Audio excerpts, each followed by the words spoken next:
Борба іще вше не закончена.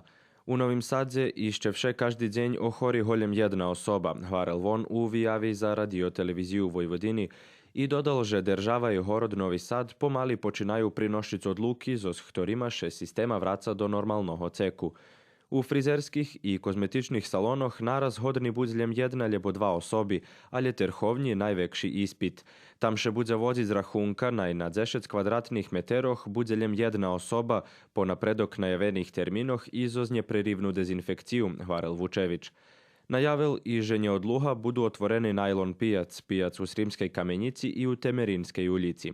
Otveranje parkoh, štrandu i drugih javnih povrchnoscoh bude zavišic od disciplini hraždanoh i tam najvjerojatnejše bude ograničene číslo prisutnih na 20 ljebo 30 osobi.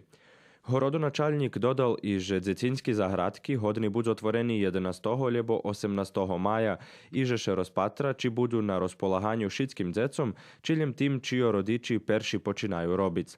Co še dotika festivalu Exit, Vučević hvarel, že u tej chvíľky nereálne, že by še on otrimal i že može budze premesceni za avgust ljebo september, ali odluka o tim budze prinješena naknadno. Novi Sad budze patriz na zdravje hraždanoh, a ne na ekonomiju, zaključil von.